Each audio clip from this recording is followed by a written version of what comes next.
This question wants the function of the underlined sentence, so we still need to read everything, but we're going to pay especially close attention to the underlined portion. So let's see.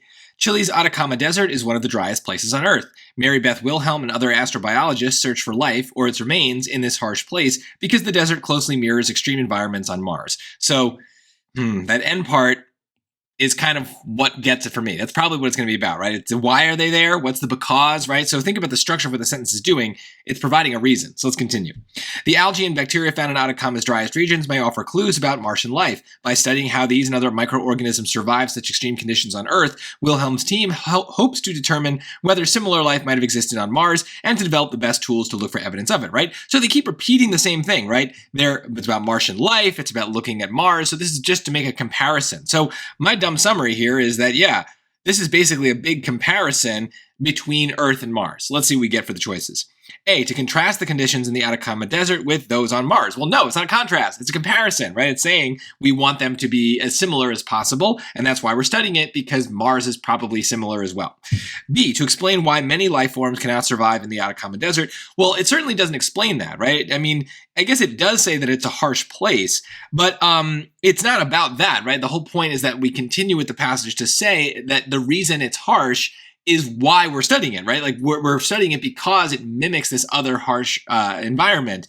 Though it's worth pointing out that we have one of our classic trap answers or trap words in choice B as well, many life forms. It's quantifying things. Well, yeah, I mean, I guess if it's harsh and dry, then yes, many life forms wouldn't be able to survive there, but we have to be careful. Is the passage really making a big deal about that number? Probably not. So let's get rid of it.